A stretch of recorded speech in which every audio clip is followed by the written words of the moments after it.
കാർട്ടിൻ്റെ പുതിയ എപ്പിസോഡിലേക്ക് എല്ലാവർക്കും സ്വാഗതം. ഇന്ന് ഞാനൊരു വെറൈറ്റി ഡിഷാണ് തയ്യാറാക്കുന്നത്, ചിക്കൻ കപ്പപ്പുട്ട്. ചിക്കൻ കപ്പപ്പുട്ട് ബ്രേക്ക്ഫാസ്റ്റിന് മാത്രമല്ല ഏത് സമയത്തും കഴിക്കാൻ നല്ലൊരു ഡിഷാണ്. ഇതെങ്ങനെയാണ് തയ്യാറാക്കുന്നതെന്ന് നോക്കാം. പുട്ട് തയ്യാറാക്കാനായിട്ടുള്ള മാവ് നമുക്ക് നനച്ചെടുക്കാം. 1.5 കപ്പ് അളവിൽ വറുത്ത അരിപ്പൊടിയാണ് എടുത്തിട്ടുള്ളത്.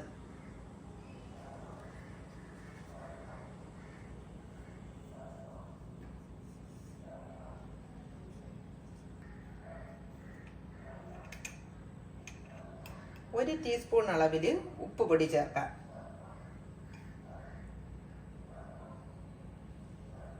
പുട്ടിന് മാവ് നനയ്ക്കാനായിട്ട് ഇളം ചൂടുവെള്ളം ഉപയോഗിക്കുന്നതാണ് നല്ലത്.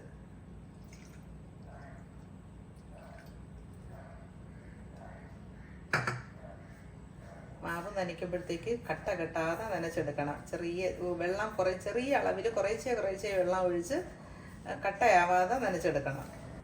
പുട്ടുപൊടി ഏകദേശം നല്ലതായിട്ട് നനഞ്ഞ് വന്നിട്ടുണ്ട്. ചെറിയ ചൂടുവെള്ളം ഒഴിച്ച് കുറേശ്ശെ വെള്ളം ഒഴിച്ച് നനച്ചെടുക്കുമ്പോഴത്തേക്ക് പുട്ട് നല്ല സോഫ്റ്റ് ആയിട്ട് വരും. ഇപ്പം നമ്മൾ വാങ്ങിക്കുന്ന അരിപ്പൊടിയാണെങ്കിൽ പുട്ടിന് മാവ് നനയ്ക്കുമ്പോഴത്തേക്ക് കുറച്ച് നേരം ഇളം ചൂടുവെള്ളത്തിൽ കുതിർത്ത് വെച്ച് ഒന്ന് അടച്ച് വെച്ചതിന് ശേഷം നനച്ചെടുക്കുകയാണെങ്കിൽ പുട്ട് നല്ല സോഫ്റ്റ് ആയിട്ട് കിട്ടും. നല്ല ഫൈൻ പൗഡർ ആണെങ്കിൽ ചെറുതായിട്ട് വെള്ളം ഒഴിച്ച് കുറേശ്ശെ വെള്ളം ഒഴിച്ച് നനച്ചെടുത്താലും മതി. പുട്ടുപൊടി റെഡി ആയിട്ടുണ്ട്. ഇനി ഇതിനെ നമുക്കൊന്ന് 10 മിനിറ്റ് അടച്ച് വെക്കാം. ഇനി നമുക്കിതിന് വേണ്ടുന്ന ചിക്കൻ കൂട്ട് തയ്യാറാക്കി എടുക്കാം. 200 ഗ്രാം അളവിൽ ചിക്കൻ എടുത്തിട്ടുണ്ട്. ചിക്കൻ എല്ലെല്ലാം കളഞ്ഞ് അതിൻ്റെ പീസ് മാത്രമായിട്ട് ചെറിയ പീസായിട്ട് ആണ് കട്ട് ചെയ്തെടുത്തിട്ടുള്ളത്. 100 ഗ്രാം അളവിൽ കപ്പ ഗ്രേറ്റ് ചെയ്ത് എടുത്തിട്ടുണ്ട്. കപ്പ ഗ്രേറ്റ് ചെയ്ത് കഴുകി അതിൻ്റെ വെള്ളം നന്നായിട്ട് പിഴിഞ്ഞ് കളഞ്ഞതിന് ശേഷം എടുത്തതാണ്. 2 ടീസ്പൂൺ അളവിൽ കോക്കനട്ട് ഓയിലാണ് ചേർക്കുന്നത്.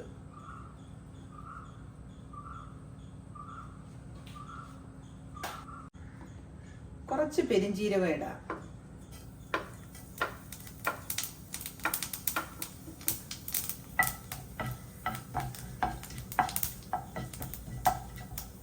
പെരിഞ്ജീരകം ഒന്ന് മൂത്ത് വരുമ്പോഴത്തേക്ക് ഒരു സവാള ചെറുതായിട്ട് അരിഞ്ഞതാണ്.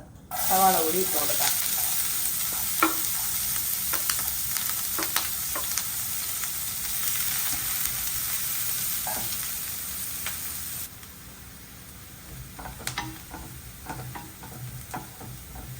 ചിക്കൻ കപ്പ പുട്ട് തയ്യാറാക്കുമ്പോഴത്തേക്ക് നമുക്കിതിന് പ്രത്യേകിച്ച് വേറെ കറിയൊന്നും വേണ്ട.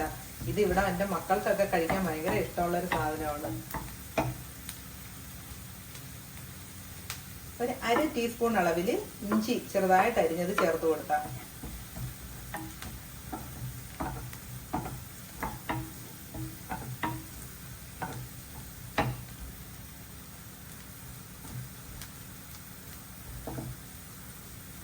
അര ടീസ്പൂൺ അളവിൽ വെളുത്തുള്ളി അരിഞ്ഞത് കൂടി ചേർത്ത് കൊടുക്കാം.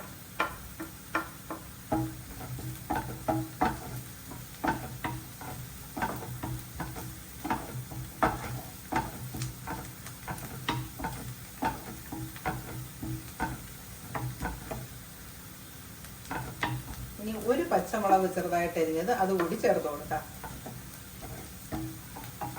പുട്ടും ചിക്കനും കപ്പയും ഒക്കെ ആയതുകൊണ്ട് കുട്ടികൾ അത് ഇഷ്ടപ്പെടുകയും ചെയ്യും. ചിക്കൻ ചേർത്ത് കൊടുക്കാം.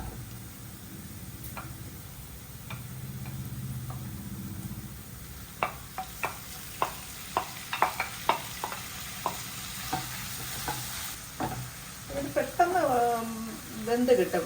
ഒരു 15 മിനിറ്റ്, ചെറിയ പീസ് ചിക്കൻ ആയതുകൊണ്ട് 15 മിനിറ്റുള്ള സമയം മതി. 15 മിനിറ്റ് കൊണ്ട് ചിക്കൻ നമുക്ക് കുക്ക് ചെയ്തെടുക്കാം. ഇതിന് വേണ്ടുന്ന മസാല കൂടി ചേർത്ത് കൊടുക്കാം. ചെറിയ അളവിൽ മതി. ഒരു 1/4 ടീസ്പൂൺ മഞ്ഞൾപ്പൊടി, 1 ടീസ്പൂൺ മല്ലിപ്പൊടി, 1 ടീസ്പൂൺ അളവിൽ മുളക് പൊടി, 1/2 ടീസ്പൂൺ അളവിൽ കുരുമുളക് പൊടി. ഇതെല്ലാം കൂടി നന്നായിട്ട് ഒന്ന് മിക്സ് ചെയ്ത് ഒരു 5 മിനിറ്റ് ഒന്ന് മിക്സ് ചെയ്ത് ഇതിനകത്ത് ഒന്ന് ഇളക്കി എല്ലാം കൂടി യോജിപ്പിച്ചെടുക്കണം. 1 ടീസ്പൂൺ അളവിൽ ഉപ്പ് ചേർത്ത് കൊടുക്കാം.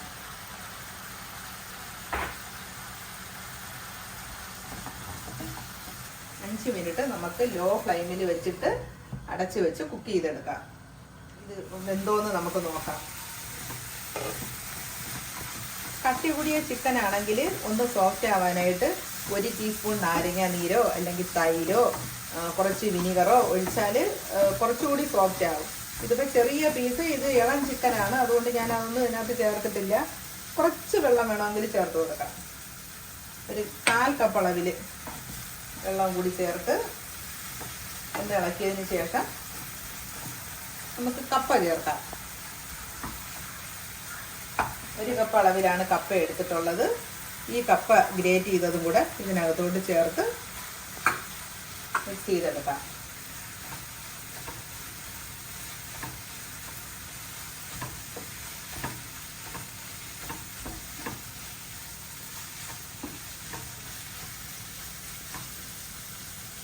ഇനി ഒന്ന് ഇത് 2 മിനിറ്റ് കൂടി അടച്ചു വയ്ക്കാം. ഇത് ഏകദേശം റെഡി ആയിട്ടുണ്ട്. ഇനി ഇതിനകത്ത് 1 ടീസ്പൂൺ അളവിൽ തേങ്ങാക്കൊത്തിട്ട് കൊടുക്കാം.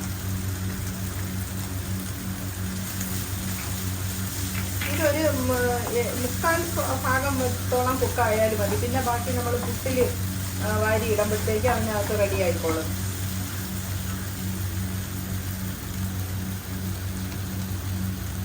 ഒരു ടീസ്പൂൺ അളവിൽ നെയ്യ് കൂടി ചേർക്കുകയാണ്. നെയ്യ് കൂടി ചേർക്കുമ്പോൾ ഇതിന് നല്ല ഒരു മണമാണ്. ഗരം മസാല ഇട്ട് കൊടുക്കാം. ഗരം മസാല ഒരു 1/2 ടീസ്പൂൺ.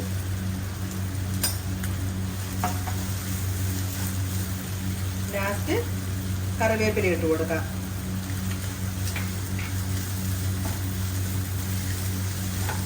കപ്പ ചിക്കൻ മിക്സ് റെഡി ആയിട്ടുണ്ട്.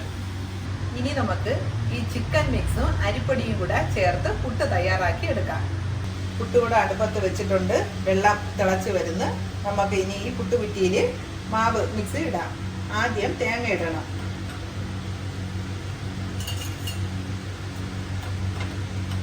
ഒരു 2 സ്പൂൺ അളവിൽ തേങ്ങ ഇട്ട് കൊടുക്കാം. അതിനുശേഷം നമ്മൾ ഈ തയ്യാറാക്കി വെച്ച അരിപ്പൊടി പുട്ടുകുറ്റിയിലോട്ട് ഇട്ട് കൊടുക്കണം. ഒരു 2 ടേബിൾ സ്പൂൺ പുട്ടുപൊടിയാണ് ഇട്ടത്. അതിനുശേഷം ചിക്കൻ്റെ മിക്സ് കൂടി ഇട്ട് കൊടുക്കാം. ഒരു 2 ടേബിൾ സ്പൂൺ അളവിൽ ചിക്കൻ്റെ മിക്സ് ഇട്ട് കൊടുത്തു. ഇനി വീണ്ടും കുറച്ച് തേങ്ങ ഇട്ട് കൊടുക്കാം. 1 ടേബിൾ സ്പൂൺ അളവിൽ തേങ്ങ ഇട്ട് കൊടുത്തു. വീണ്ടും ഇതേപോലെ ഈ മിക്സ് എല്ലാം വീണ്ടും ഒന്നുകൂടി ഇട്ട് കൊടുക്കാം. അരിപ്പൊടി ഇട്ടു.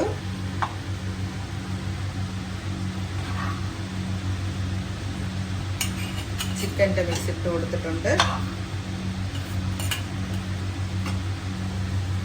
വീണ്ടും കുറച്ച് തേങ്ങ കൂടി ഇട്ട് കൊടുക്കാം.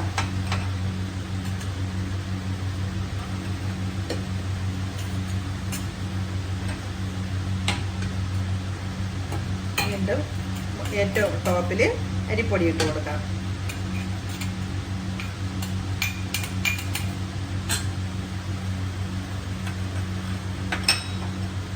കുറച്ച് തേങ്ങയും കൂടി വെച്ച് നമുക്കിതിനെ ഈ തിളച്ചുകൊണ്ടിരിക്കുന്ന പുട്ടുകുടത്തിലോട്ട് വെച്ച് കൊടുക്കാം.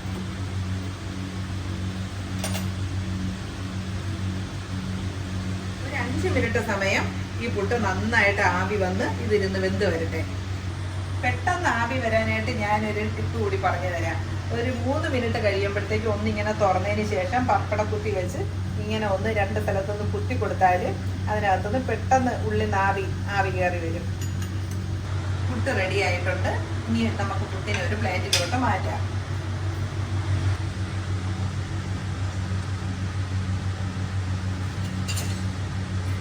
പുട്ട് നല്ല റെഡി ആയിട്ടുണ്ട്. ഈ ചില്ലിങ്ങി എടുക്കാം. ചില സമയത്ത് പുട്ട് തയ്യാറാക്കി കഴിഞ്ഞതിന് ശേഷം പുട്ട് പ്ലേറ്റിലോട്ട് മാറ്റുമ്പോഴത്തേക്ക് പുട്ട് പിരിന്നു പോകും. അങ്ങനെ വരാതിരിക്കാനായിട്ട് പുട്ടുകുറ്റിയിൽ തന്നെ ഒരു 5 മിനിറ്റ് പുട്ടൊന്ന് സെറ്റ് ആവാനായിട്ട് വെച്ചേക്കണം. അതിനുശേഷം പ്ലേറ്റിലോട്ട് മാറ്റിയാൽ പുട്ട് കറക്റ്റ് ഷേപ്പിന് കിട്ടും. ചിക്കൻ കപ്പ പുട്ട് റെഡി ആയിട്ടുണ്ട്. ഇത് എല്ലാവരും ഒന്ന് ട്രൈ ചെയ്ത് നോക്കണം. ട്രൈ ചെയ്ത് നോക്കിയിട്ട് നിങ്ങളുടെ വിലപ്പെട്ട കമൻസ് അറിയിക്കണം. അടുത്ത ഒരു പുതിയ എപ്പിസോഡുമായിട്ട് കാണാം.